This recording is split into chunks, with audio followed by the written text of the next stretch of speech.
Hello student, welcome to Daksha e classroom. हम लोग discuss करेंगे एफएसटी नंबर 20 पेपर 1 देखते हैं। हम लोग क्वेश्चन नंबर 1 देखिए, जो कि आपका सरफेस केमिस्ट्री से है और माना जाता है surface chemistry one of the most neglected topic होता है फिजिकल केमिस्ट्री का।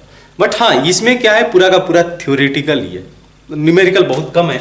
और थ्योरी के क्वेश्चन जो आप देखोगे एनसीईआरटी से डायरेक्ट जो है लाइन बाय लाइन क्वेश्चन पूछे जा सकते हैं। जैसे इसमें देखो क्या बोला है कि विच of the following correct about adsorption theory of catalysis. तो जो कैटालिसिस फिनोमिना आकर होता है वो एड्सॉर्प्शन का ही एक एग्जांपल है। अब इन्होंने मेंशन किया है कि कौन से स्टेटमेंट करेक्ट है रिगार्डिंग दैट कैटालिसिस। पहला ऑप्शन जो है इन्होंने मेंशन किया है कि जो कैटालिसिस अकर होगा वो थ्रू फिजियोजॉर्प्शन अकर होगा। पॉसिबल है ऐसा क्या? नहीं, फिजियोजॉर्प्शन से नहीं अकर होता है, इसमें केमियोजॉर्प्शन होता है। जो कैटलिस्ट काम करता है इसमें जो है हम लोग एक बॉन्डिंग देखते हैं, बॉन्ड का फॉर्मेशन होता है। चाहे आप जो मेटल पे देखे होगे, मेटल हाइड्रोजन जाके एड्सॉर्ब हो रहा है, तो एड्सॉर्ब में क्या होगा कि इन दैट केस एक कैटलिस्ट की तरह काम करेगा, और ये मेटल जाके हाइड्रोजन जब एड्सॉर्ब होता है तो इनके बीच में बॉन्ड का फॉर्मेशन होता है। यानी कि ये बोलना बिल्कुल गलत है कि जो कैटालिसिस अकर होगा वो थ्रू फिजियोजॉर्प्शन अकर होगा, रादर इसको होना चाहिए था केमियोजॉर्प्शन। तो option A is incorrect. Next देखें बी में, तो क्या मेंशन किया है, the increase in the concentration of reactant on the surface increase the rate of reaction. Obvious सा केस है कि अगर रिएक्टेंट आप बढ़ाते जाओगे as per Le Chatelier principal, तो ऑब्वियस सा केस है कि रिएक्टेंट का अगर रिएक्टेंट बढ़े जाएगा तो प्रोडक्ट तो बढ़ेगा ही ना। ऑब्वियस केस है, आप रिएक्टेंट ऐड करोगे तो रिएक्शन फॉरवर्ड डायरेक्शन में प्रोसीड करेगा। The increase in the concentration of reactant on the surface increase the rate of reaction. Obvious case है कि जितना आप यहाँ पे रखोगे उतने ही रेट से ये फॉरवर्ड डायरेक्शन में रिएक्शन प्रोसीड करना शुरू कर देगा। ठीक है, तो B statement is correct, no doubt B statement is correct one. C की बात कर लेते हैं, ऑप्शन सी।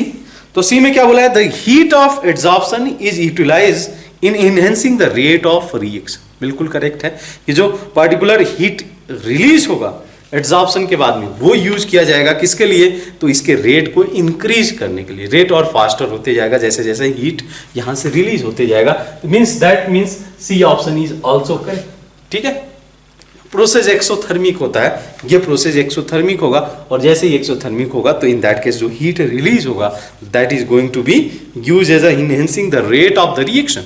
जो रेट होगा उसको इनहेंस करने का काम करेगा। The adsorbate molecule become immobile at the catalyst surface. जो एड्सॉर्बेट मॉलिक्यूल है become immobile at the catalyst surface, ये गलत है, because they can move on the surface also. जो कैटलिस्ट का सरफेस है उस पर मूव कर सकते हैं, ऐसा नहीं है कि इमोबाइल हो जाते, दे कैन मूव। तो D option is also incorrect. तो for the question number 1 we can go with option B and C. ठीक है, नाउ क्वेश्चन नंबर 2 की बात करें। क्वेश्चन नंबर 2 एक सिंपल सा रिएक्शन है, ठीक है, जो कि ए सॉलिड फॉर्म में दिया हुआ है, कन्वर्ट हो रहा है बी गैस में, टू बी गैस। ठीक है, ये क्या दिया हुआ है, कंडीशन इन्होंने दिया है कि is an equilibrium at 4 atm and 27 degree Celsius if the volume of the system is the increase. जो सिस्टम का वॉल्यूम है वो इंक्रीज कर दिया इन्होंने। ठीक है, बात समझ में आती है।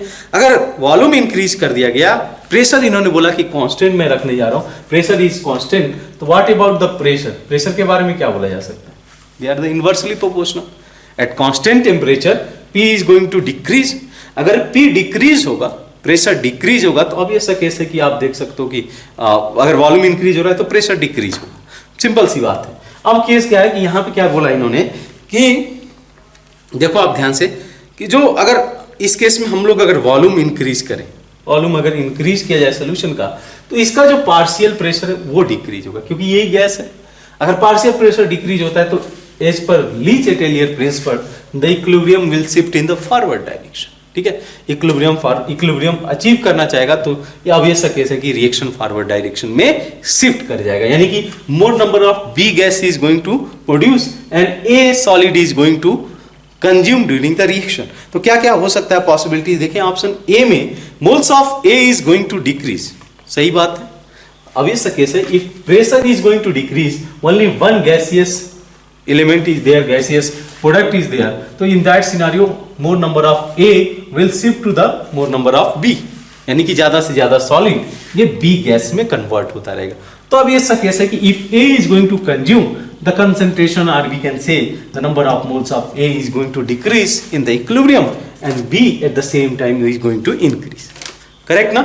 So we can go with the option A. Now moving to option B, what they have mentioned, moles of B gas is going to increase. Simple सी बात है, B will increase. सिंपल सा बात है कि B को increase करना चाहिए, तो जो है ये भी करेक्ट है, ऑप्शन ए करेक्ट था, बी भी करेक्ट है. सी की बात कर लें तो molar concentration of A solid is decrease, molar concentration of B gas is going to decrease. नहीं, इसमें कोई इफेक्ट क्यों पड़ेगा?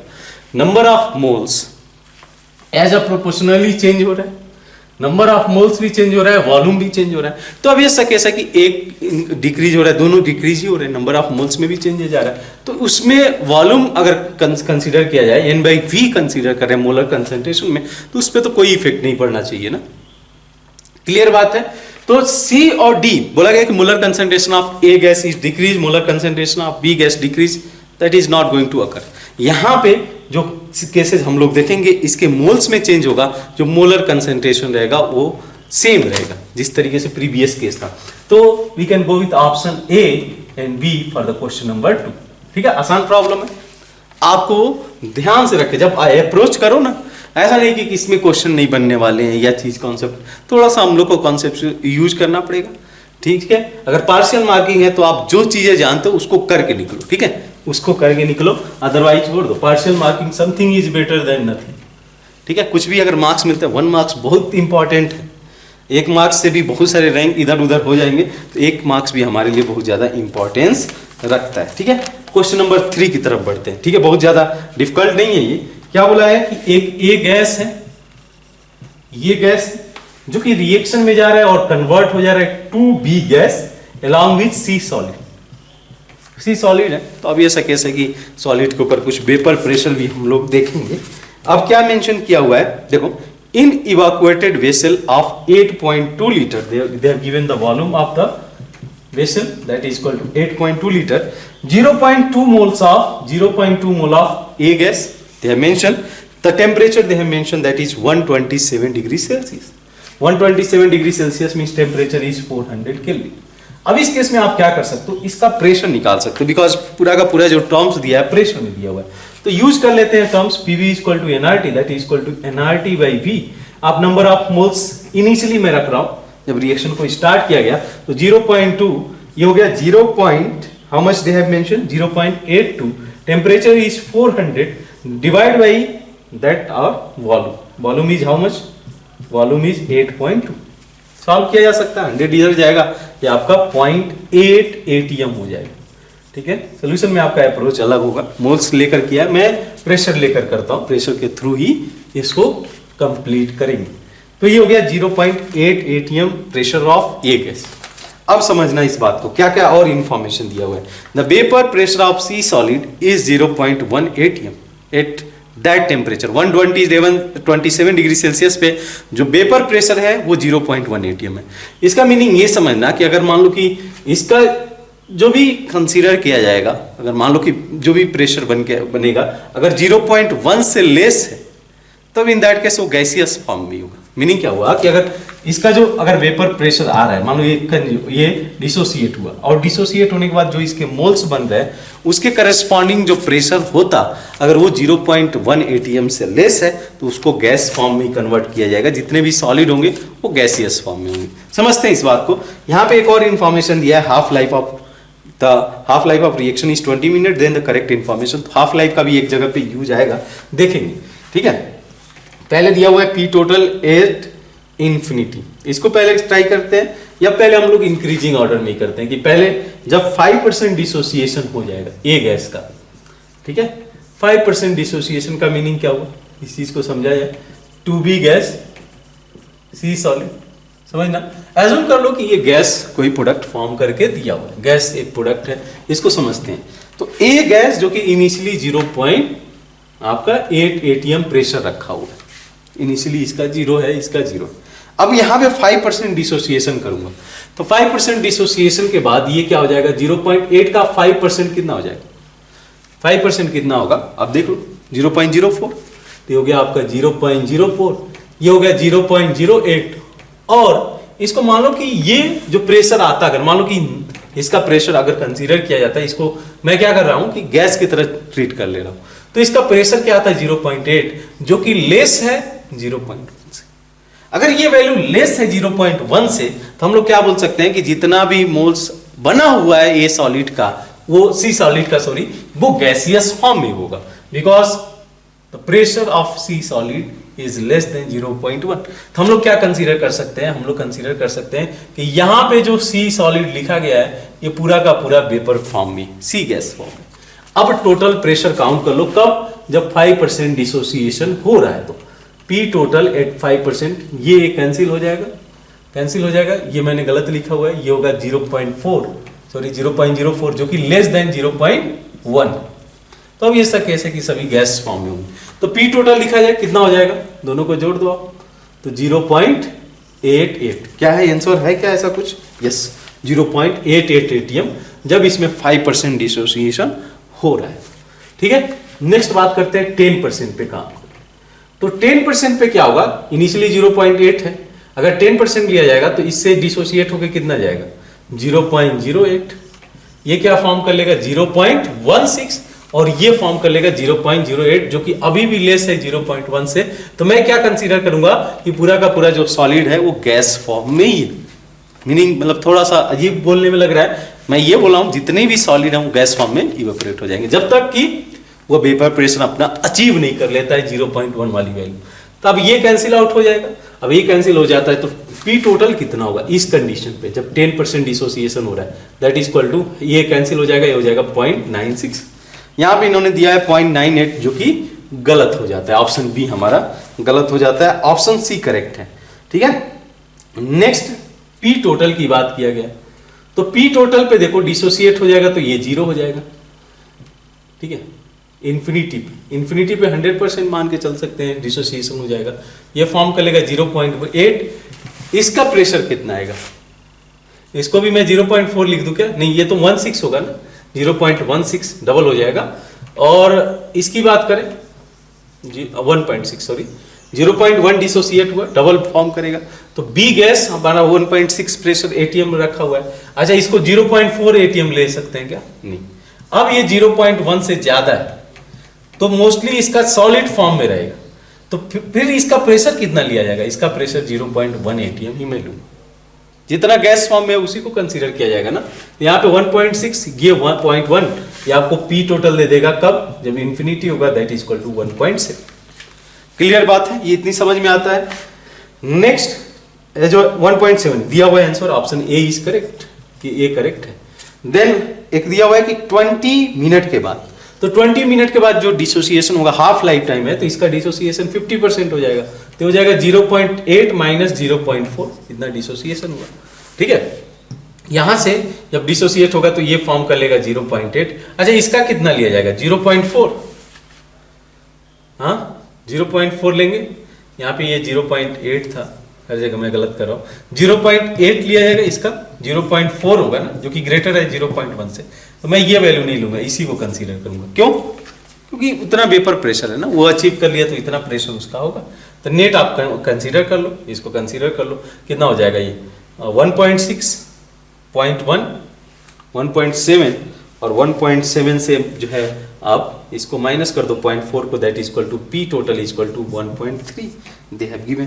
तो what will be the correct answer, A, C and D will be correct for the question number 3। समझ में आती है बात, ये ध्यान में रखना कि मैं क्या कंसीडर कर रहा हूं, ये सबसे ज्यादा इंपॉर्टेंट है। अगर इस पे आप करते गए कि मैं ये बोल रहा हूं कि जब 0.04 ही प्रेशर बनता है इसका, तो अब ये ऐसा कैसे कि ये कन्वर्ट हो जाता, पूरा का पूरा गैस फॉर्म में कन्वर्ट हो जाता है। लेकिन जब ये प्रेशर 0.8 एटीएम आ गया और ये 0.1 से लेस है, तो मैं पहले उसको गैस फॉर्म में कन्वर्ट कर दे रहा हूं, फिर उसको जो है सॉलिड में कन्वर्ट कर रहा हूं, वैसे कर रहा हूं कि ये 0.8 प्रेशर होता अगर ये पूरा गैस होता, लेकिन चूंकि ये इसका 0.8 एटीएम प्रेशर नहीं हो सकता, 0.1 ही हो सकता है, तो जो रिमेनिंग मार्क्स हैं वो उसको सॉलिड में ही कंसीडर कर लेंगे। तो A, C, D will be correct for the question number 3। Question number 4 भी यही करते चलते, क्योंकि इसमें बहुत कुछ कॉन्सेप्ट नहीं है। तो when excess of electrolyte is electrolysed during direct current source, the mass of substance deposited at the cathode depend on assume that the same charge is used in each cases and same substance is deposited in each case. ठीक है, same substance deposit हो रहा है। देखो आप तो क्या क्या बोला गया, टेम्परेचर, अगर वेट के लिए हम लोग जो रिलेशन निकालते हैं वेट के लिए, ये होता है W equal to Z I T. ठीक है, क्या है जेड, इक्विवेलेंट वेट, ये इसका करंट और ये टेम्परेचर, नहीं टेम्परेचर नहीं, ये हमारा टाइम, टेम्परेचर पे नहीं डिपेंड करता, जेड आई टी। अब इसको आप और ज्यादा सिंप्लीफाई करना चाहो तो इसको इस फॉर्म में लिख सकते हो, I T by F, where F is Faraday constant. तो एक ही फैक्टर इसको चेंज कर सकता है, वो है electrochemical equivalent of that substance. उस सब्सटेंस का इक्विवेलेंट इलेक्ट्रोकेमिकल इक्विवेलेंट क्या है वही अफेक्ट कर सकता है। टेम्परेचर हो जाए या मोल्टेन और एक्वस इलेक्ट्रोलाइट, ये सभी फैक्टर उसको अफेक्ट नहीं करने जा रहे। हमारे पास सिंपल सा रिलेशन है, weight equal to Z I T, और इसमें एक ही फैक्टर मुझे दिख रहा है, दैट इज इक्विवेलेंट वेट, और इससे रिलेटेड जो कॉन्सेप्ट है electrochemical equivalent of that substance, यानी कि for the question number 4 C option will be correct. ठीक है, बात समझ में आती है। यहाँ पे देख लो कि कहाँ आपने किस पॉइंट पे गलती किया है, उसको सुधारने की जरूरत है तो उसको सुधारो। तो यहाँ पे देख लो आप क्वेश्चन नंबर 4, ठीक है, जिसका सी ऑप्शन करेक्ट है। नेक्स्ट देखते हैं क्वेश्चन नंबर 5। ठीक है, क्वेश्चन नंबर 5 आसान प्रॉब्लम है, कोऑर्डिनेशन कंपाउंड का क्वेश्चन है। तो इसमें देखो सब चीजें इन्होंने मिक्स कर दिया है, हाइब्रिडाइजेशन से लेकर इसका जो स्पिन वाली मैग्नेटिक मूवमेंट है, पैरामैग्नेटिक नेचर, ये सभी चीजें जो है पूरा सेट करके क्वेश्चन आ जाता है। जेई मेंस पूछता तो केवल मैग्नेटिक मूवमेंट से पूछ देता है, जेई एडवांस पूछ रहा है तो एवरीथिंग चेक करेगा कि आपका क्लियर है कि नहीं, इसमें कॉन्सेप्ट क्लियर है कि नहीं। तो देखिए बोला गया है कि which options are correct for K2Ba barium, nickel दिया हुआ है, साथ में नाइट्रेट है, ये कॉम्प्लेक्स। ठीक है, तो एक बार ऑक्सीडेशन स्टेट फाइंड आउट कर लोगे आप निकेल का। देखो आप तो यहाँ पे +2 हो जाएगा, मतलब +1 एक पोटेशियम का, +2 हो गया, +2 ये हो गया, टोटल 4 माइनस आएगा, और नाइट्रेट पे आपको पता है कि -1 होता है एक नाइट्रेट पे। तो अब ये ऑब्वियस सा केस बनता है कि निकेल +2 ऑक्सीडेशन स्टेट। वैसे भी निकेल +2 ऑक्सीडेशन स्टेट में ही कॉम्प्लेक्सेस फॉर्म करता है, +3 +1 तो आज तक मैंने नहीं देखा, +2 ऑक्सीडेशन स्टेट पे ही कॉम्प्लेक्सेस मैंने देखा है अभी तक। तो यहाँ पे कॉन्फ़िगरेशन क्या जाएगा, scandium, titanium, vanadium, chromium, manganese, iron, cobalt, nickel, 3D84S2। अगर +2 ऑक्सीडेशन स्टेट है तो S2 को निकालो। अब केस क्या है कि यहाँ पे देखो ऑक्टाहेड्रल कॉम्प्लेक्सेस है, और यहाँ पे अब केस देखो यहाँ पे क्या है, ये ऑक्टाहेड्रल कॉम्प्लेक्सेस है, समझ में आता है बात। तो अगर ऑक्टाहेड्रल कॉम्प्लेक्सेस है तो T2G में इलेक्ट्रॉन जाएगा, और weak field ligand, this is the weak field ligand. तो यहाँ पे क्या हो जाएगा, देखो कुछ इस तरीके से इलेक्ट्रॉन की फीलिंग होगी। तो 1 2 3 4 5 6 7 8 2 अनपेयर्ड इलेक्ट्रॉन रहेंगे इसमें। तो octahedral geometry on the central atom, अब ये केस है कि 6 है तो ऑक्टाहेड्रल ही फॉर्म करेगा ना, 6 ये ग्रुप अटैच्ड है इसके साथ में, 6 लिगेंड अटैच है, तो ऑक्टाहेड्रल कॉम्प्लेक्स फॉर्म करेगा। 2 अनपेयर्ड इलेक्ट्रॉन हो गए, इसमें ये है इजी ऑर्बिटल में, ये हमारा हो गया T2G। अनपेयर्ड इलेक्ट्रॉन है तो पैरामैग्नेटिक इन नेचर। जहां तक स्पिन वनली मैग्नेटिक मूवमेंट की बात करें तो 2 × 4 that is equal to √8 Bohr magneton, that is also correct. Then according to BBT sp3d2 hybridisation of central atom, अब ये सा केस है, इसका जो हाइब्रिडाइजेशन होगा ये हो जाएगा sp3d2। ठीक है, sp3d2 आउटर ऑर्बिटल कॉम्प्लेक्स कहलाएगा, क्योंकि आउटर ऑर्बिटल को यूज करने जा रहा है। Then D option, as per crystal field theory unpaired electron are present in dx² - y² and dxy orbital of the central. नहीं, ये गलत है। यहाँ पे जो इजी ऑर्बिटल होगा या तो ये dx² - y² होगा और dz² होगा। यहाँ पे क्या मेंशन किया हुआ है, dxy, ये हमारा होता है ना dxy, dyz और dzx, T2D ऑर्बिटल है। तो जो अनपेयर्ड इलेक्ट्रॉन है ये किस में एंटर किया हुआ है, dx² - i² और dz² में, नॉट dxy। तो कौन सा ऑप्शन करेक्ट हो जाएगा, A B C, D is not correct. 6 की बात करते हैं, क्वेश्चन नंबर 6, ये भी एक इंटरेस्टिंग प्रॉब्लम है। क्या मेंशन किया हुआ है कि in which of the following species the possibilities of 2 chlorine to occupy exactly opposite 180 degree to each other. अब इसमें अगर आपको आइडिया होगा तो आप आसानी से कर सकते हो, क्योंकि 1-2 में आपको कंफ्यूजन हो सकता है। Al2Cl6 का ये आपको कंफ्यूज कर सकता है, क्योंकि इसमें क्या होता है, देखो आप इस तरीके से कुछ स्ट्रक्चर होता है, ध्यान से देखना, ये स्ट्रक्चर कुछ हम लोग ऐसे देखते हैं, ड्रॉ तो कर देते हैं, बट यहाँ पे क्या आपसे मिस्टेक होगा ये मैं बता देता हूँ, ठीक है। ये इसको डोनेट करेगा, इधर जाएगा और इधर जाएगा, बट वही क्वेश्चन दिमाग में रेज होना चाहिए कि क्या ये प्लेनार होगा। अगर प्लेनार होता तब तो ये एंगल 180 हो जाता। क्या ये प्लेनार होगा? नहीं, इसका हाइब्रिडाइजेशन है sp3, और ये अगर हम लोग एज्यूम करेंगे ये प्लेनार होगा, नहीं होने वाला। तो फिर इसका स्ट्रक्चर कैसे होता है? इसका स्ट्रक्चर कुछ ऐसे होगा।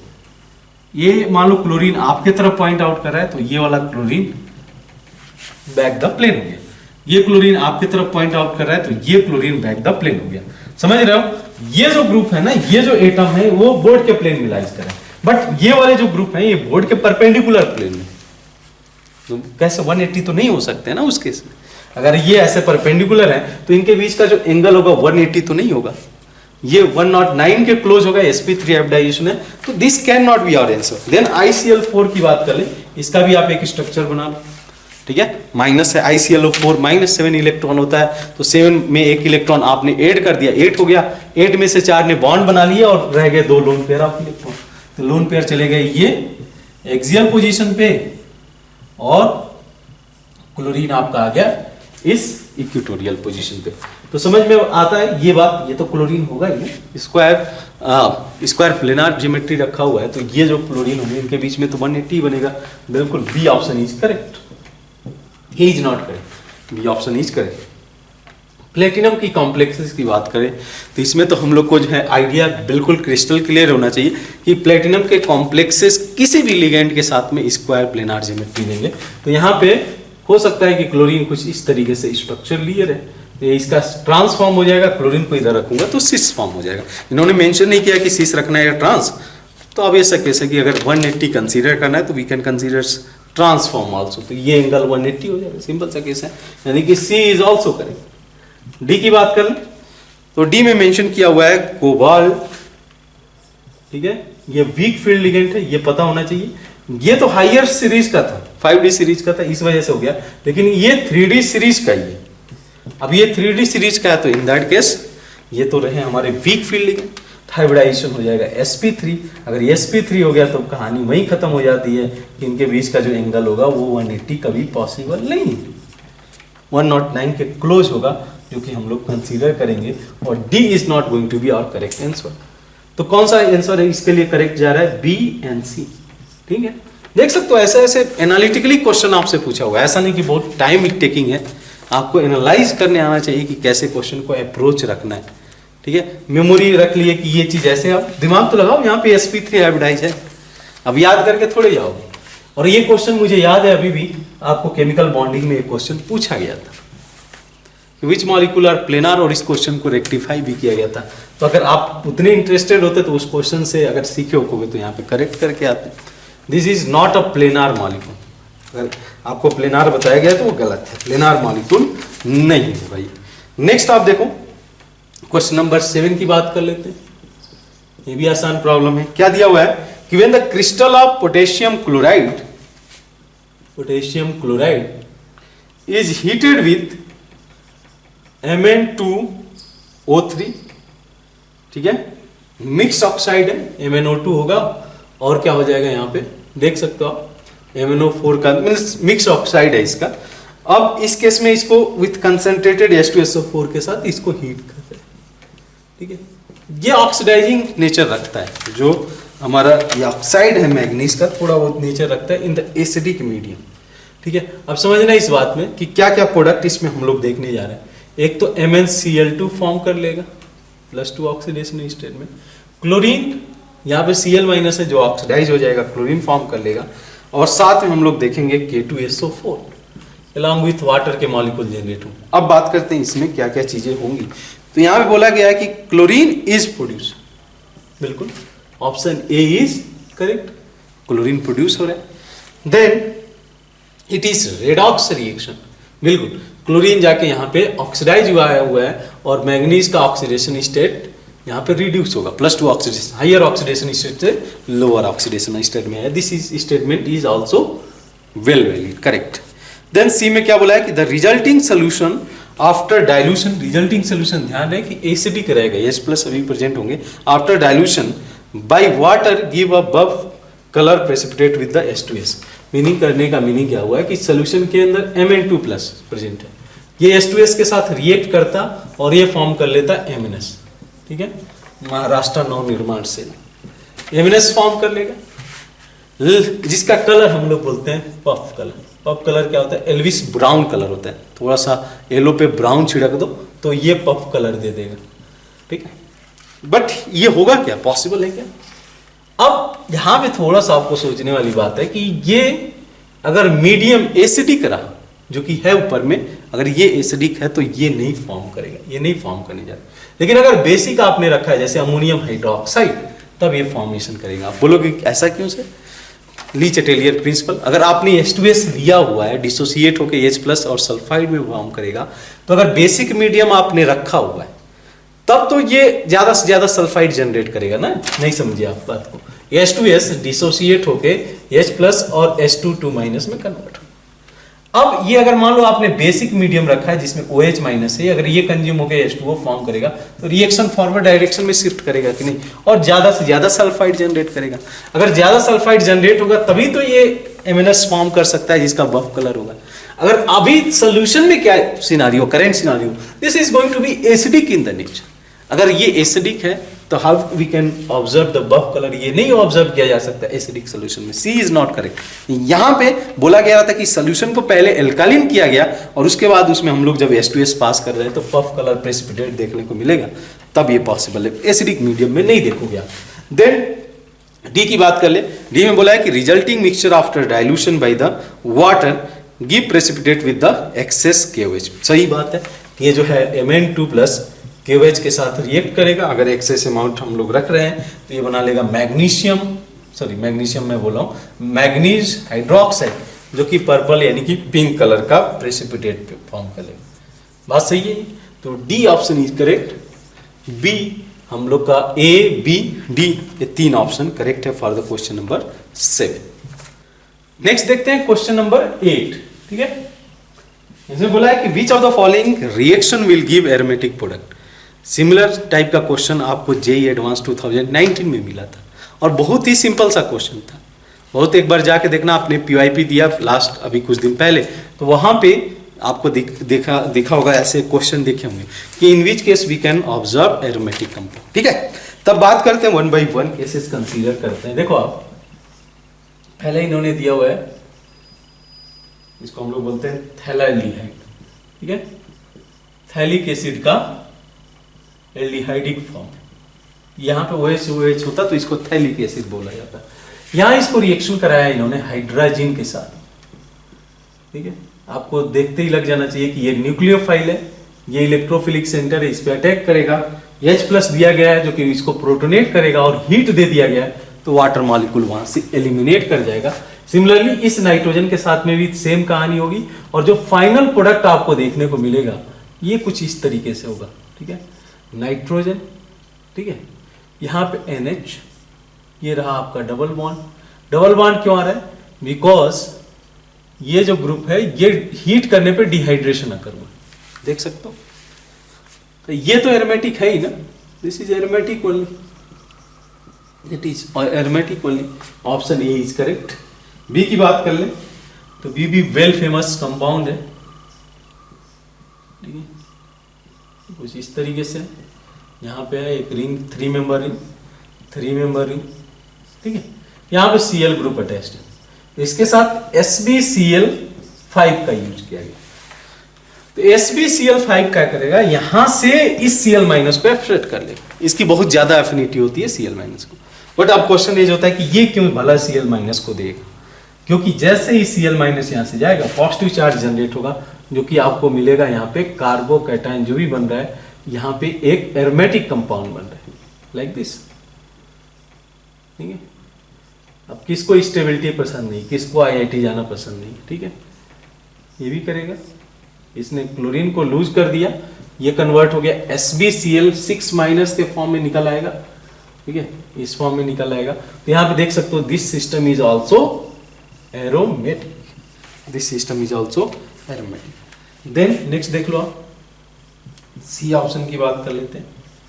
यहाँ पे AB दिया हुआ है, ये HBr के साथ ट्रीट किया गया, तो HBr क्या करेगा, इसको प्रोटोनेट करेगा, जो कि फाइनली ये बॉन्ड ब्रेक हो जाएगा, यहाँ पे आ जाएगा OH, यहाँ पे आ जाएगा पॉजिटिव, ठीक है। यहाँ पे Br- को साथ में रख सकते हो, कोई दिक्कत नहीं है, सिस्टम अभी भी एरोमेटिक में ही काउंट किया जाएगा, this is aromatic bond. Next देख लो आप, ये तो आपको देखने को मिला होगा, एरोमेटिक तो कहीं और से नहीं होने वाला ये वाला कंपाउंड।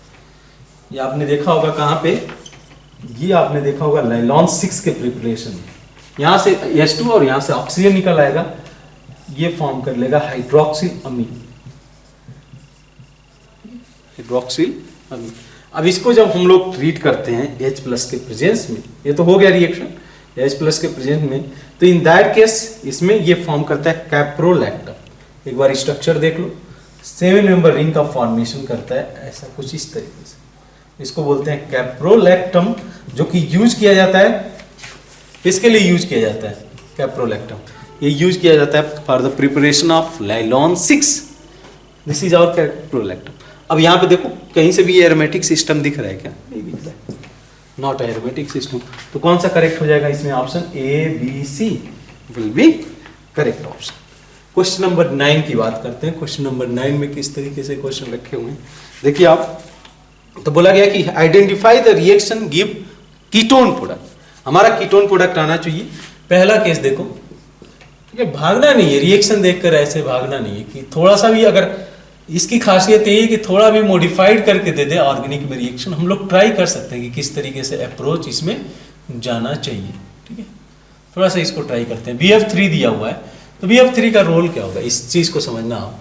ये इससे इलेक्ट्रॉन लेगा, एडक्ट फॉर्म करेगा, जैसे ही एडक्ट का फॉर्मेशन होगा ना, ये जो कार्बन है ये इलेक्ट्रोफिलिक इन द नेचर होगा, बेंजीन का इस पे न्यूक्लियोफिलिक अटैक होगा, ये ग्रुप पूरा यहाँ से निकल जाएगा।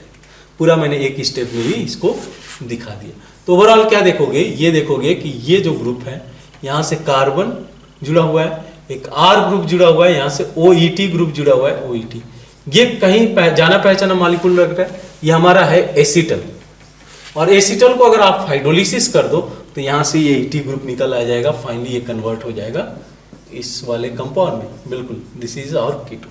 समझ में आ रहा है मैकेनिज्म मैंने कैसे फॉलो किया। ये ऑक्सीजन अपना लोन पेयर BF3 को देता है, ऑक्सीजन पे पॉजिटिव चार्ज आता है, जिसकी वजह से ये कार्बन इलेक्ट्रोफिलिक हो जाता है। अब इस पे ये नाइट्रोजन ये जो बेंजीन रिंग है न्यूक्लियोफिलिक अटैक करेगा, ये ग्रुप यहाँ से एलिमिनेट हो जाएगा, एसिटल का फॉर्मेशन होगा, और सेकेंड स्टेज में इन्होंने हाइड्रोलिसिस दिया हुआ है, हाइड्रोलिसिस देने के बाद ये फाइनली कीटोन प्रोडक्ट बन जाएगा। Option A is correct only, ठीक है। नेक्स्ट देख लेते हैं ऑप्शन B। ऑप्शन बी में ये तो वेल फेमस रिएक्शन है ना, एसाइलेशन रिएक्शन है, कि अगर बेंजीन दिया गया है, इसको हम लोग ट्रीट कर रहे हैं एसिटिक एनहाइड्राइड के साथ में, ठीक है, in the presence of AlCl3, ये भी आपको वैसे ही प्रोडक्ट दे देगा। अगर AlCl3 के साथ ट्रीट किया जाएगा तो ये आपको दे देगा एसिटोफिनोन। आ रही है बात समझ में, ये दे देगा आपको एसिटोफिनोन। सी की बात कर ले तो सी में आपका ग्रिग्नाट रिएजेंट है, phenyl magnesium bromide, which is treated on the MECl, ठीक है। ये क्या होगा, ये न्यूक्लियोफिलिक, ये कार्बोनाइन फॉर्म करेगा, जो कि इस कार्बन पे न्यूक्लियोफिलिक अटैक करेगा, और जैसे ही हाइड्रोलिसिस होगा ये भी कन्वर्ट हो जाएगा एसिटोफिनॉन। किसमें कन्वर्ट हो जाएगा, एसिटोफिनॉन में। इन्होंने हाइड्रोलिसिस दिया हुआ है, एसिडिक हाइड्रोलिसिस दिया हुआ है, ये आपका प्रोडक्ट बन के आ जाएगा। फाइन, समझ में आ रहा है। ये फिनाइल इस पे अटैक करेगा, यहाँ पे एन आएगा, ठीक है, और उसके बाद आप जैसे ही इसको हाइड्रोलिसिस करोगे ये फाइनली कन्वर्ट हो जाएगा एसिटोफिनॉन में, यानी कि सी इज करेक्ट। यहाँ पे हम लोग का बी भी करेक्ट था और ए भी करेक्ट है। डी ऑप्शन देख लिया जाए तो ये तो जो है ड्राई डिस्टिलेशन, ये तो हम लोग प्रिपरेशन के लिए यूज करते थे, और अगर कीटोन को प्रिपेयर करना है, कार्बोनिल कंपाउंड को प्रिपेयर करना है, तो हम लोग क्या करते थे, कैल्शियम सॉल्ट ले। और यहाँ पे मैंने प्रोडक्ट भी बताया था कैसे बनाना है। इसको जैसे ही आप हीट करोगे ये यहाँ से उड़ जाएगा। क्या उड़ जाएगा, यहाँ से उड़ जाएगा कैल्शियम कार्बोनेट, और ये फॉर्म कर लेगा CH3C11OCH3, that is well famous compound acetone. बात समझ में आ रहा है। तो डी इज ऑल्सो करेक्ट, यानी कि एक 9th है जिसमें कि ABCD all 4 option are correct, ठीक है। तो ये देख लो क्वेश्चन नंबर 9। नेक्स्ट क्वेश्चन देखते हैं, क्वेश्चन नंबर 10, ठीक है। इसमें बोला गया कि identify the reaction correctly match with their major product, ठीक है। आपको आइडेंटिफाई करना है कि किस में जो है जो प्रोडक्ट बन के आया वो करेक्ट बन के आया। जैसे यहां पे बात किया है, ये जो है डबल बॉन्ड ट्रांस कॉन्फ़िगरेशन में इसको ट्रीट किया गया मेटा क्लोरोपरबेंजोइक एसिड, मेटा क्लोरोपरबेंजोइक एसिड, ठीक है। यहां पे बस आपको याद होगा कॉन्सेप्ट, एक मैंने बताया था कार जब सिमेट्रिकल मॉलिक्यूल होगा तब की बात मैं कर रहा हूं, एक टैप सिस एंटी रेसमिक, सिस एंटी मेस, ठीक है, ट्रांस एंटी मेस। अब ट्रांस ए फॉर्म में है, आप इसको ट्रीट कर रहे हो मेटा क्लोरोपरबेंजोइक एसिड के साथ। तो यहां पे कैसे पता चलेगा कि एंटी एडिशन है कि नहीं? देखो थोड़ा सा मैं मैकेनिज्म पे इस पे आइडिया आपको दे देता हूं। यहां पे जब ये फॉर्म करेगा तो इस तरीके से इपॉक्साइड का फॉर्मेशन करेगा, समझ में आता है बात? तो जो एडिशन होगा ये तो आपको आइडिया लग रहा होगा ना, अगर मैं इसको ऐसे कंसीडर कर लूं, जैसे रिज्यूम कि ये ऐसे कुछ है ट्रांस कॉन्फ़िगरेशन में एक रिंग के अबव द प्लेन, तो अब ये सब केस है कि अगर बोर्ड के प्लेन में है तो इधर से तो अटैक नहीं पॉसिबल होगा ना, OH का अटैक पॉसिबल होगा वाटर मॉलिक्यूल का, तो इस साइड से ही पॉसिबल होगा। तो जब इस साइड से पॉसिबल है तो एंटी एडिशन होगा। तो ये रहा हम लोग का ट्रांस, ये जो एडिशन हो रहा है एंटी एडिशन है। तो जो प्रोडक्ट बन के आएगा वो तो मेसो ही बन के आएगा ना, तो मेसो ही बन के आएगा, देख लो। Yes, it is meso product. Meso किसको बोलते हैं? ऐसा कंपाउंड जिसके अंदर प्लेन ऑफ सिमेट्री हो और उसके अंदर कायरल सेंटर भी प्रेजेंट हो। The compound having chiral centre and it is optically inactive due to plane of symmetry. This is optically inactive due to plane of symmetry. बिल्कुल, option A is correct one. B की बात कर लेते हैं। तो B के case में भी देखो आप, यहां पे इन्होंने इथाइल ग्रुप रखा है, इधर मिथाइल होगा, इसको इन्होंने ब्रोमीन के साथ ट्रीट किया हुआ है। यहाँ पे हाइड्रोजन होगा, यहाँ पे हाइड्रोजन, तो ये सिस फॉर्म है। या ब्रोमीन का जो एडिशन होता है वो एंटी एडिशन होता है। देखो एंटी एडिशन कब होता है? जब ये 3 मेंबर का रिंग का फॉर्मेशन होता है, इंटरमीडिएट का फॉर्मेशन 3 मेंबर रिंग होता है। 3 मेंबर नॉन क्लासिकल, कभी कभी कार्बोकैटायन बोलते हैं, इस तरीके से 3 मेंबर रिंग पॉसिबल। तो जब 3 मेंबर ये पॉसिबल होगा तो अटैक जब भी होगा अपोजिट साइड से होगा, इस सेम साइड से दोनों ग्रुप नहीं अटैक हो सकते। तो ये रहा हम लोग का सिस कॉन्फ़िगरेशन, ये एंटी एडिशन है। तो हम लोग को क्या देखने को मिलेगा? यहाँ पे जो भी कंपाउंड होगा वो रेसमिक मिक्सचर फॉर्म करेगा। बिल्कुल सही है, यहाँ पे बिल्कुल सही है, ये फॉर्म कर लेगा रेसमिक मिक्सचर, ठीक है, समझ में आता है बात? इथाइल ऐसे हो जाएगा, ब्रोमीन, इसीलिए इन्होंने साइन ये दे दिया है पॉजिटिव और निगेटिव का। रेसिव मिक्सचर का फॉर्मेशन होगा इस केस में, ठीक है, रेसिव मिक्सचर। तो बी इज आल्सो करेक्ट। सी की बात कर ले तो सी में क्या मेंशन किया हुआ है? वंस अगेन आपका ट्रांसफॉर्म है, इसमें HBr को ऐड किया गया in the presence of peroxide, ठीक है, in the presence of peroxide, ठीक है। अब इस केस में क्या देखने को मिलेगा कि ब्रोमीन जाके पहले अटैच होगा, पेरोक्साइड के प्रेजेंस में ब्रोमीन रेडिकल फॉर्म करता है, ठीक है। तो अब ये जो अटैक है दोनों साइड से हो सकता है। तो यहाँ पे ब्रोमीन जो कायरल सेंटर जनरेट करेगा ना, अब ऐसा कैसे कि दोनों पॉसिबल है, रेडिकल के थ्रू जा रहा है, तो यहाँ पे रेसिव मिक्सचर का फॉर्मेशन होगा। जब कायरल सेंटर जनरेट किया जाता है थ्रू रेडिकल मैकेनिज्म, तो यहाँ पे हम लोग देखते हैं इस तरीके से रेसिव मिक्सचर का फॉर्मेशन हो रहा है, ठीक है। तो यहाँ पे सी इज ऑल्सो। डी में क्या प्रॉब्लम? डी में आप देखो तो डी में इन्होंने यूज किया HCN, तो जो प्रोडक्ट इन्होंने बनाया है प्रोडक्ट ही इनकरेक्ट है। CN जाकर अटैक करेगा यहाँ पे आ जाएगा आपका OH, CN जाकर अटैक करेगा यहाँ पे आ जाएगा OH। साइनोहाइड्रिन का फॉर्मेशन होगा, यहाँ पे साइनोहाइड्रिन नहीं फॉर्म करके कुछ और फॉर्म किए, तो दिस इज इनकरेक्ट, यानी कि हम लोग का आंसर हो जाएगा ABC for the question number 10, ठीक है। अब मूव करते हैं, ये तो हम लोग का जो है मल्टीपल करेक्ट क्वेश्चन, सेक्शन 2 की तरफ चलते हैं, ठीक है। इन सेक्शन 2 इंटीजर टाइप जो प्रॉब्लम दिया हुआ है, क्या मेंशन किया हुआ है? पहला देखो, identify the number of process with delta G equal to 0। हम लोग को आइडेंटिफाई करना है वो प्रोसेस जिसमें डेल्टा G 0। तो यहाँ पे हम लोग को क्या कंडीशन देखना होगा कि 8 इक्विलिब्रियम, क्वेश्चन 1 में 8 इक्विलिब्रियम देखना होगा, इक्विलिब्रियम पहचानना होगा, 8 equilibrium delta G equal to 0। पहला देखो आप, H2O लिक्विड दिया हुआ है 0 डिग्री सेल्सियस पे और H2O गैस दिया हुआ है 0 डिग्री सेल्सियस पे। अब ऐसा कैसे कि 0 डिग्री सेल्सियस पे तो गैस नहीं एग्जिस्ट करने जा रहा है ना। अगर नॉर्मल आपने प्रेशर रखा है 1 atm रखा हुआ है तो गैस तो वहां पे नहीं एग्जिस्ट होने वाला है, यानी कि ए पॉसिबल नहीं है। बी की बात कर लें तो बी में क्या दिया हुआ है? H2O लिक्विड 100 डिग्री सेल्सियस पे 1 atm और H2O gas at 100 degree Celsius 1 atm। ये बॉइलिंग पॉइंट है। तो अब ऐसा कैसे कि लिक्विड और गैस H2O और लिक्विड और H2O गैस आपस में इक्विलिब्रियम में होंगे। अब इक्विलिब्रियम में होंगे तो यहाँ पे सिंपल सा केस बनता है कि यहाँ पे डेल जी 0 हो जाएगा। सी की बात कर लें तो H2O liquid at 27 degree Celsius and 0.04 ATM and H2O gas at 27 degree Celsius and 0.04 ATM। नीचे जो डेटा दिया है उसको आप यूज करो। क्या दिया इन्होंने? The vapour pressure of water at 27 degree Celsius is equal to 0.04। इसका मीनिंग क्या हुआ कि 27 डिग्री सेल्सियस ही बॉइलिंग पॉइंट है 0.04 पे, यानी कि इस कंडीशन पे भी अगर मैं ले रहा हूं H2O लिक्विड 27 डिग्री सेल्सियस और 0.04 ATM, तो ये आपस में इक्विलिब्रियम में ही होंगे। समझ में आ रहा है बात? यही इसका बॉइलिंग पॉइंट का ही टेम्परेचर ये तो है, कंडीशन बॉइलिंग पॉइंट का ही है। C is also correct. Similarly D का देखो तो डी में इन्होंने मेंशन किया हुआ है वेपर प्रेशर, सॉलिड से गैस कन्वर्ट कर रहे हैं और वेपर प्रेशर मेंशन किया है at 10 degree Celsius -10 degree Celsius, that is 0.0 ATM। Conditions बिल्कुल करेक्ट है, तो डी भी हम लोग का करेक्ट हो जाएगा। ई की बात कर लें तो H2O liquid 0 degree Celsius 1 ATM pressure, solid at 0 degree Celsius 1 ATM pressure, बिल्कुल ये भी हम लोग का कंडीशन करेक्ट है। लिक्विड टू सॉलिड कन्वर्ट करें 100 डिग्री सेल्सियस में, यहाँ पे तो गैस रहेगा ना, सॉलिड लिक्विड तो होगा, सॉलिड तो होगा नहीं, एग्जिस्ट ही नहीं करेगा, तो ये गलत हो जाता है, एफ गलत हो जाता है। जी की बात करें तो H2O liquid 100 degree Celsius 1 ATM, H2O gas 100 degree Celsius 0 point pressure has been change, this is not going to be at equilibrium condition. Similarly अगर H की बात करें तो जो है liquid 0 degree Celsius 1 ATM, then solid 0 degree Celsius 5 ATM, this is also not going to be our equilibrium condition।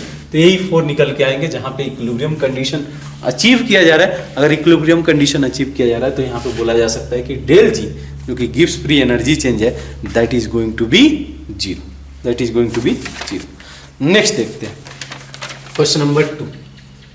ये भी आसान प्रॉब्लम है, बहुत डिफिकल्ट नहीं है। क्वेश्चन नंबर 2 में क्या करना है आपको, देखिए आप तो क्या मेंशन किया है, an aqueous solution of nitrogen gas obey Henry law at a very low concentration of gas in the water, means यहाँ पे कंडीशन दे रखा है इन्होंने NN2 is much less than N water, ये कंडीशन ऑलरेडी दे रखा है, ठीक है। Number of moles of N2 is much less than how many moles of N2 gas will dissolve in 18 kg water at 27 degree Celsius and this much pressure, KH they have mention. तो क्या लिखा जा सकता है expression, P equal to KH into X। अब simply आपको solve करना है। Pressure they have mention that is 1.6 into 10⁷ pascal, ठीक है। KH they have mention that is 80 kilo bar, तो 80 किलो बार को कंसीडर करोगे आप तो ये तो किलो हो गया, किलो के लिए 10⁻3, 1 बार को पास्कल में कंसीडर करना है तो 10⁵। नंबर ऑफ मोल्स आप देख लो निकालना है, ये क्या होता है मोल फ्रैक्शन ऑफ N2, ये हो गया number of moles of N2, ठीक है, मोल्स ऑफ N2, और यहाँ पे डिवाइड करोगे टोटल नंबर ऑफ मोल्स। अब यहाँ पे बोला है कि ये कंडीशन तो हम लोग को अप्लाई करना पड़ेगा ना, तो ऑलमोस्ट जो N वाटर है वो बहुत ज्यादा है with respect to number of moles of N2, we can neglect the number of moles of N2। यहाँ पे सिंपली लिखा जा सकता है number of moles of that is H2O क्या मेंशन किया उन्होंने, वेट मेंशन किया है दैट इज 18 kg। इसको आप कर लो, सिंप्लीफाई कर लो, आसान है 10 जो है क्या मेंशन किया 18 kg ना, तो इसको 18 से डिवाइड करोगे, नंबर ऑफ मोल्स निकालना है, 18 गेट कैंसिल, ये हो जाएगा 10⁻3 कैंसिल, और यहाँ पे अगर आप करते हो तो 16 हो जाएगा, यहाँ 8 हो जाएगा, तो यहाँ पे n की वैल्यू अगर निकालते हो n इक्वल टू, इससे आसान प्रॉब्लम नहीं मिलेगी, ठीक है।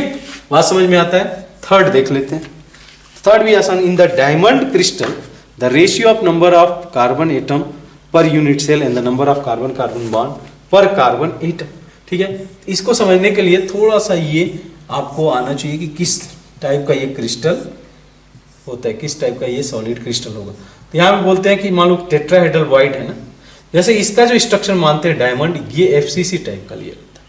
तो FCC में एक हर कार्नर के पास में आप टेट्राहेड्रल वाइड देखोगे, लाइक दिस, हर कार्नर पे टेट्राहेड्रल वाइड होगा। तो जो लैटिस इसका एज्यूम किया जाता है for the diamond that will be face centre cubic. अगर फेस सेंटर क्यूबिक है तो आपको पता है कि कितने इसमें एटम आएंगे, ठीक है। आप देख लो इसमें कितने नंबर ऑफ एटम्स इसमें कंसीडर किए जाएंगे। यहाँ पे इसका जो नंबर ऑफ एटम आता है ये आएगा आपका 8, ठीक है।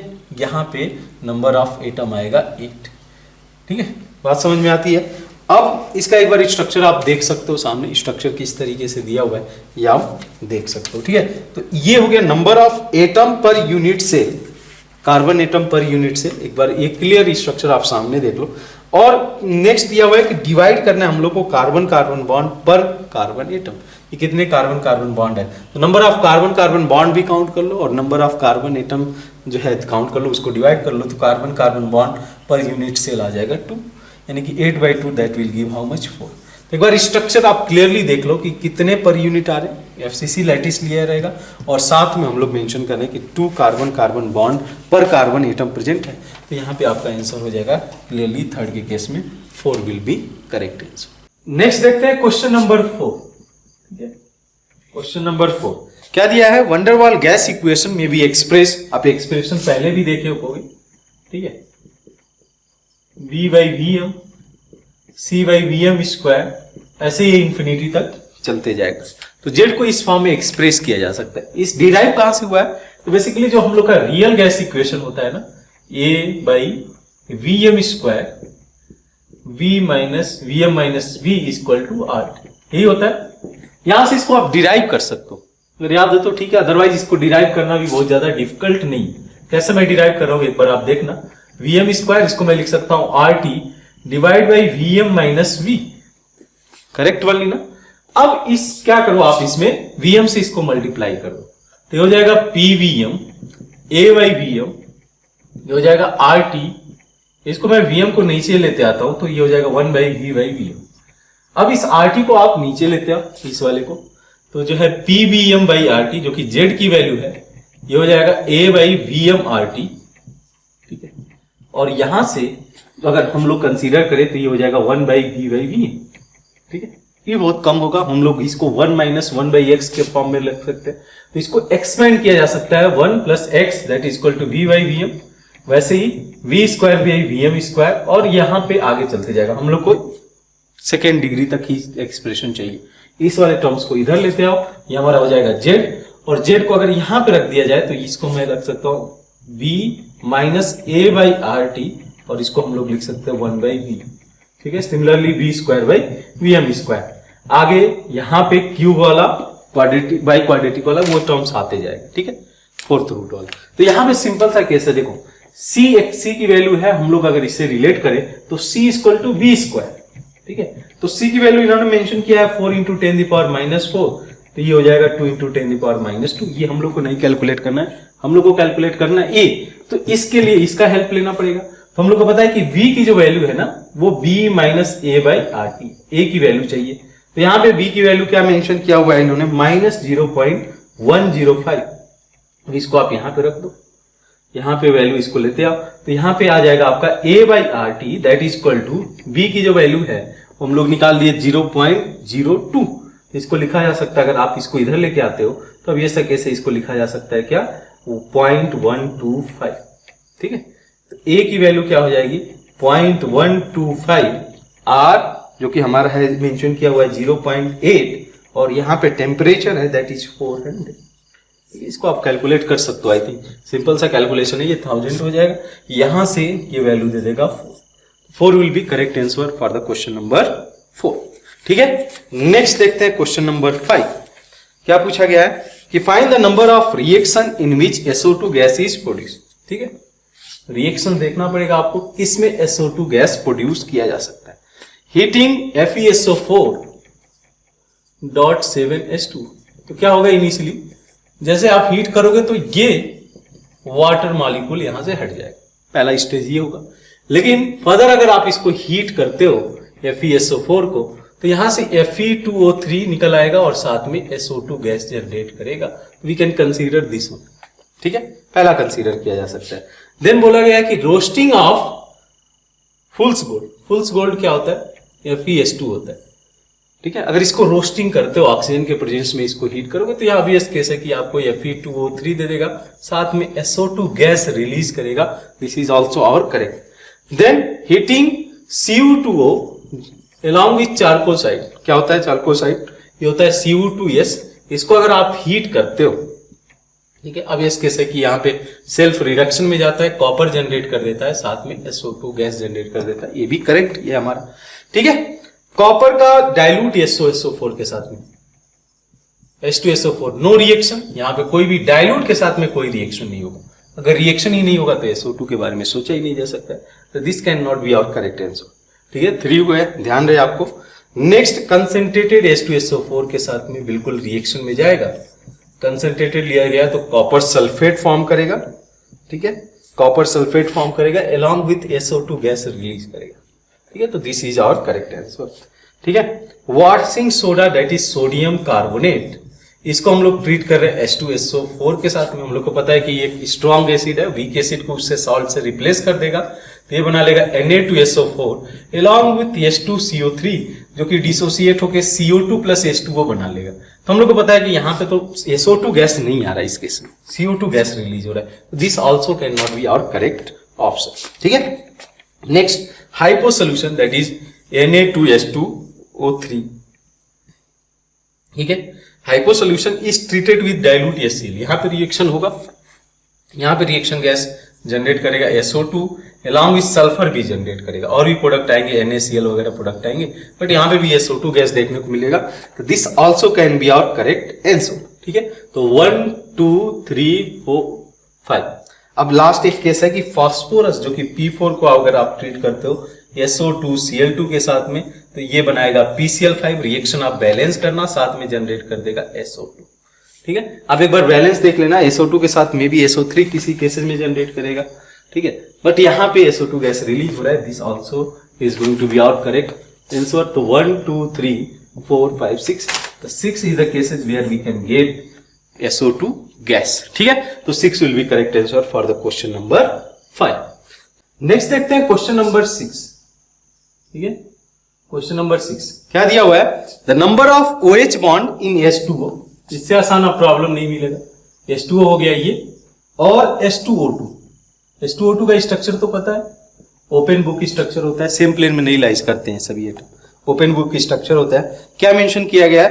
The number of OH bond in H2O and H2O2 together. यहाँ पे 2 और यहाँ पे 2, that means x equal to 4, यही मेंशन किया हुआ है। x की वैल्यू 4 हो गई। Number of lone pair in H2O and H2O2 together is 1। तो 2 लोन पेयर यहाँ पे है, 2 लोन पेयर यहाँ हो गए, 2 लोन पेयर यहाँ हो गए। इससे आसान अब प्रॉब्लम नहीं मिलेगा। तो नंबर ऑफ लोन पेयर कितने हो जाएंगे? देख लो, 1 2 3 4 5 6, y इक्वल टू 6, दोनों का सम करोगे तो ये मिल जाएगा 10। तो 10 विल बी करेक्ट आंसर। कितना टाइम लगेगा? ऐसे क्वेश्चन पूछे हुए हैं, पूछे जा सकते हैं। देखो नेक्स्ट क्वेश्चन नंबर 7। ये भी बहुत ज्यादा डिफिकल्ट प्रॉब्लम नहीं है, आपको बस इसमें देखना है क्या करना है कि find the number of orbitals in L cell that is possible when the value of magnetic quantum number change कर दिया इन्होंने। Magnetic quantum number generally very करता है -L से लेके L से। इन्होंने क्या बोला कि जो मैग्नेटिक क्वांटम नंबर है वो वेरी करेगा -L+1 से लेके L+1, ये वेरिएशन होगा। तो इस केस में आपको क्या निकालना है, पता करना है कि find the number of orbitals in L shell. तो K L M N ये हो जाएगा 1 2 3 4, हम लोग को ये चाहिए। तो यानी कि n की वैल्यू 2 है, n की वैल्यू 2 हो गई। अच्छा, अब n की वैल्यू 2 हो गई तो l क्या वैल्यू लेगा? l तो नॉर्मली आपका जो है 0 से n-1 जाता है, तो 0 हो सकता है, 1 हो सकता है। बात समझ में आता है? अब देखो ml की वैल्यू क्या होगी, यानी कि m की वैल्यू क्या होगी? -L+1 से लेके L+1। तो अगर मान लो l की वैल्यू 0 रखा जाए तो m की वैल्यू क्या हो जाएगा? -1 0+1। 3 ऑर्बिटल ये रिप्रेजेंट करेगा different magnetic quantum number. L की वैल्यू अगर 1 है तो what we are going to get, that is equal to -2 -1 0 1 2। There will be 5 orbital total. अगर कंसीडर किया जाए तो total 5 + 3 8 orbital will be present. आसान प्रॉब्लम है, ठीक है। तो ये आपका क्वेश्चन नंबर 7 रहा। सिमिलरली देखें क्वेश्चन नंबर 8 में, इन क्वेश्चन नंबर 8 बोला गया कि total number of compound that can shown below that can form phenyl hydrazone derivative on the acidic condition। ठीक है, तो हाइड्राजोन का रिएक्शन क्या होता है? आपको पता है कि फिनाइल हाइड्राजिन के साथ ट्रीट किया जाता है, बहुत सिंपल सा रिएक्शन। अब ये कार्बोनिल कंपाउंड के साथ रिएक्ट करता है, कोई भी कार्बोनिल कंपाउंड ले लो, यहां से ऑक्सीजन को हटा दो, यहां से हाइड्रोजन, ये फॉर्म कर लेता है हाइड्रोजन। इतना बहुत डिफिकल्ट प्रॉब्लम नहीं है। तो हम लोग को क्या देखना है कि ये कोई कार्बोनिल कंपाउंड हो, ठीक है, या कार्बोनिल कंपाउंड फॉर्म करे जब ये रिएक्शन हो रहा होगा, ठीक है। तो देखिए पहला केस आपका दिया हुआ है एल्डिहाइड, इसके बारे में सोचना ही नहीं है, बेंजाल्डिहाइड वेल फेमस है। दूसरा एस्टर दिया हुआ है, ठीक है, क्या ये रिएक्शन में जाएगा? नहीं, ये नहीं जा सकता। और H प्लस हाइड्रोलिसिस भी होगा तो यहां से एसिड ही जनरेट करेगा। ये क्यों नहीं हो पाएगा? बिकॉज इस लोन पेयर की वजह से ये कार्बन उतना ज्यादा इलेक्ट्रोफिलिक नहीं होगा। नेक्स्ट आप देख लो, इसमें इन्होंने थोड़ा सा ट्रिक किया हुआ है। कैसे? ये वाला ग्रुप पहचान लो, ये कौन सा ग्रुप है? क्या मैंने बोला था, जैसे हम लोगों ने कार्बोहाइड्रेट के केस में मेंशन किया होगा कि अगर हेमी एसिटल फॉर्म में है या हेमी एसिटल फॉर्म में तो हाइड्रोलाइज होके वहां से एल्डिहाइड दे देगा। यहां पे भी सेम कहानी होगी, सेम कहानी होगी। ये हाइड्रोलाइज हो जाएगा और कीटोनिक ग्रुप में कन्वर्ट हो जाएगा, ठीक है। कीटोनिक क्या आप बोल दो इसमें एल्डिहाइड, ये कन्वर्ट हो जाएगा। इसको आप H दे दोगे, इसको OH दे दोगे, तो कुछ इस तरीके से ये ग्रुप बन के आ जाएगा। यहाँ पे OH हो जाएगा, यहाँ पे C डबल बॉन्ड O। तब ये ग्रुप प्रेजेंट है। ये कब होगा? जब आप एसिडिक मीडियम में रखो तो हाइड्रोलाइज होके जो हेमी एसिटल है, हेमी एसिटल कैसे पहचानो? कार्बन के साथ OH ग्रुप है, कार्बन के साथ OR ग्रुप है, हाइड्रोलाइज होके ये आपको कार्बोनिल ग्रुप दे देगा, तो ये भी टेस्ट देगा। ये भी फिनाइल हाइड्रोजन के साथ रिएक्शन करके फिनाइल हाइड्रोजन फॉर्म करेगा। नेक्स्ट है आपका कार्बोक्सिलिक एसिड। वंस अगेन ये टेस्ट नहीं देगा, कार्बोक्सिलिक एसिड टेस्ट नहीं देंगे, बेंजोइक एसिड टेस्ट नहीं देंगे। एग्जैक्टली ये स्ट्रक्चर है हमारे सामने। देन नेक्स्ट है आपका वंस अगेन हेमी एसिटल, ठीक है। तो हेमी एसिटल का बिहेवियर ना कई जगहों पे मेंशन किया जाता है एल्डिहाइड के जैसे ही होगा। जैसे यहाँ पे भी हाइड्रोलिसिस होगा और ये हाइड्रोलिसिस होकर कन्वर्ट हो जाएगा किस में? ये कन्वर्ट हो जाएगा बेंजाल्डिहाइड में। तो this is also going to give test, ठीक है, this is also going to give test. तो 1 2 यहाँ पे 3 हुआ है, ये नहीं दिया है। आगे बात करें इसमें, नेक्स्ट देख लो, यहाँ पे ये वाला ग्रुप भी एसिटल फॉर्म में। एसिटल और हेमी एसिटल होने की वजह से ये कन्वर्ट हो जाएंगे कीटोनिक फॉर्म, और जैसे ही कीटोनिक फॉर्म में जाएंगे ये भी टेस्ट दे देंगे, ठीक है। सिमिलरली देख लो, ये तो नहीं देगा, ये तो सिमिलर आप एसिड जैसे ही क्राइटेरिया ले सकते हो। यहाँ पे इसका लोन पेयर है जिसको इसको इलेक्ट्रोफिलिक नहीं होने देगा। देन अमाइड दिया हुआ है, बेंजीनामाइड दिया हुआ है, ठीक है, बेंजामाइड दिया हुआ है, CONH2, ये भी टेस्ट नहीं देगा ना, कार्बोनिल कंपाउंड होना जरूरी है। नेक्स्ट ये वाला कंपाउंड बहुत लोग धोखा खा सकते हैं। इसमें क्या प्रॉब्लम है? इस वाले केस में ये टॉटोमरीज में जाएगा और इसका मेन जो फॉर्म होगा ये होगा आपका फिनॉल। तो फिनॉल तो टेस्ट नहीं देगा ना, phenol is not going to give test. Last वाला कंसीडर कर लो, तो वहां पे अगर ध्यान से देखोगे लास्ट वाले केस में, थोड़ा मैं इसको ड्रॉ कर देता हूं। ऑक्सीजन इस तरीके से ग्रुप है, ऑक्सीजन ये ग्रुप है, ये ग्रुप है, इस तरीके से ग्रुप बने हुए हैं, ठीक है। अब देखोगे यहाँ पे जो आप कंसीडर करोगे ये क्या है? यहाँ से OR ग्रुप अटैच्ड है, यहाँ से OR ग्रुप है। ये भी एसिटल है जो कि हाइड्रोलाइज होकर इसमें कीटोनिक फॉर्म में जा सकता है, तो ये भी टेस्ट देगा। तो 1 ये हो गया, 2 हो गया, 3 यहाँ पे आपका 4, यहाँ पे आपका 5 हो गया। तो 5 आई थिंक करेक्ट आंसर होगा क्वेश्चन नंबर 8 के लिए। क्या देखना है कि ऐसा कौन सा कंपाउंड है जो कि कीटोनिक ग्रुप दे दे, कार्बोनिल ग्रुप दे दे, ठीक है। तो वो आपको पॉजिटिव रिएक्शन देगा, यानी कि रिएक्शन देगा फिनाइल हाइड्रोजन के साथ में और फिनाइल हाइड्रोजन का फॉर्मेशन करेगा, ठीक है। तो एक बार देख लो इसको क्वेश्चन में। नेक्स्ट देखते हैं सेक्शन 3 क्वेश्चन 1। इसमें क्या है कि फॉर्माल्डिहाइड का रिएक्शन कराया है। इस रिएक्शन को सबसे लास्ट में हम लोगों ने कवर किया था। X mole of ammonia react हो रहा है और ये फॉर्म कर रहा है यूरोट्रोपिन, ठीक है। एक बार मैं स्ट्रक्चर बता देता हूं, यूरोट्रोपिन का स्ट्रक्चर क्या होगा। या आप कंसीडर कर लो 4 नाइट्रोजन ले लो यहां पे और इसको इस तरीके से ज्वाइन कर लो, ठीक है। इसको में आप मैकेनिज्म नहीं लगा सकते, जो रिएक्ट प्रोडक्ट है आपको ध्यान में रखना पड़ेगा, दैट्स ऑल। ये हमारा मॉलिक्यूल कहलाता है यूरोट्रोपिन।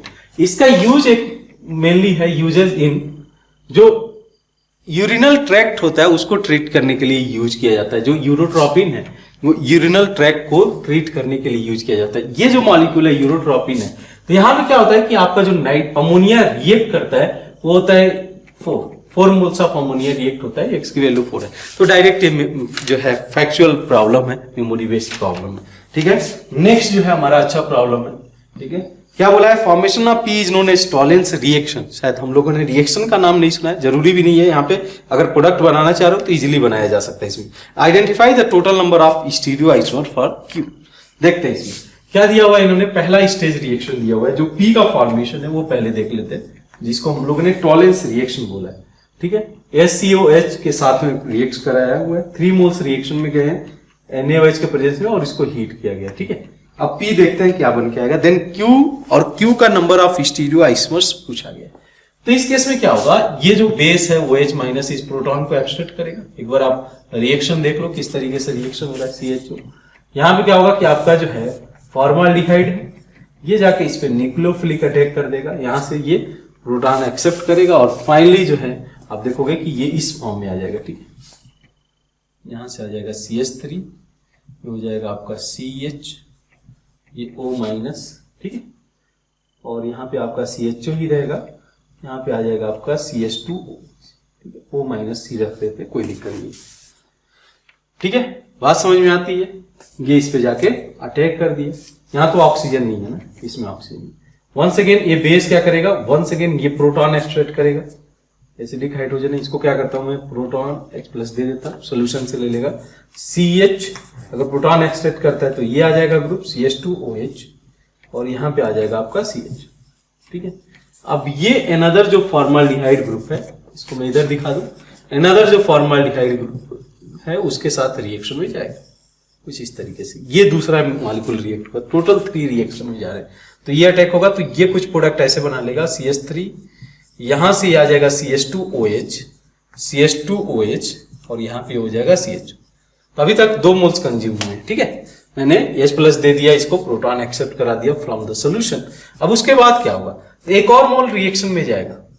ठीक है, अब चूंकि इसके पास अल्फा हाइड्रोजन नहीं था, 2 अल्फा हाइड्रोजन था, दोनों रिएक्शन में चला गया, एल्डोल करने से एल्डोल रिएक्शन कराया, दोनों को मिला के जो है इन्होंने बोला कि ये टॉलिंस रिएक्शन। अब इसके बाद जो स्टेज होगा जो होगा अब कैनिजारो रिएक्शन होगा, बिकॉज ना इसके पास अल्फा हाइड्रोजन है ना इसके पास, तो इसमें से जो लेस स्टेरिकली क्राउडेड है वो ऑक्सीडाइज होकर बना लेगा आपका फॉर्मिक एसिड, और दूसरा जो कंपाउंड है ये रिड्यूस होकर इस तरीके से कंपाउंड फॉर्म कर लेगा CH3C, CH2OH, CH2OH, CH2OH। ठीक है, अब इसके बाद क्या दिया हुआ है, इसके बाद इन्होंने दिया हुआ है एसिटाल्डिहाइड। ठीक है, अब एसिटाल्डिहाइड पे ये जाके न्यूक्लियोफिलिक अटैक करेगा, प्रोटॉन दिया हुआ है तो प्रोटॉन कैटलाइज करने का काम करेगा, पहले ये प्रोटॉन लूज कर देगा, तो प्रोडक्ट जो बन के आ रहा है, रिएक्शन थोड़ा सा बड़ा है बट ऐसा नहीं बहुत ज्यादा डिफिकल्ट है, जो प्रोडक्ट बन के आ रहा है वो मैं एक बार बता देता हूं। कार्बन यहाँ पे हो गया आपका CH2OH, ये हो गया CH2OH, यहां से ये प्रोटॉन एक जो है ऑक्सीजन इसको अटैक किया, उसी को मैं दिखा देता हूं, यहाँ पे हो जाएगा ऑक्सीजन, ये हो गया OH, H, CH3। ठीक है, अब बोला गया कि ये जो प्रोडक्ट है ये Q, ये प्रोडक्ट हमारा P था। ठीक है, ये ऑक्सीडाइज हुआ और ये वाला ग्रुप रिड्यूस होकर अल्कोहल में कन्वर्ट हो गया। तो पूछा गया number of stereo isomers for this compound. देखो आप कायरल सेंटर है क्या इसमें, ये कायरल सेंटर तो नहीं है, ये वाला कायरल सेंटर है बिल्कुल, ओनली 1 कायरल सेंटर प्रेजेंट है, 1 कायरल सेंटर प्रेजेंट है, तो ऑब्वियस केस है 1 कायरल सेंटर यानी कि 2 द पावर 1 अनसिमेट्रिकल मॉलिक्यूल है, 2 स्टीरियो आइसोमर्स इज पॉसिबल। तो क्वेश्चन नंबर 2 के लिए 2 विल बी करेक्ट। ठीक है, तो ये रहा हम लोग का पेपर 1। आप पेपर 2 भी देखना कि उसमें क्या आपने मिस्टेक किया हुआ है, सीखो चीजों को कहां पे गलती की है, ये प्रीवियस ईयर से क्वेश्चन से सीखो या जैसे भी है आप जो है रेक्टिफाई करते रहो। ठीक है, तो मिलते हैं पेपर 2 के साथ में। Thank you.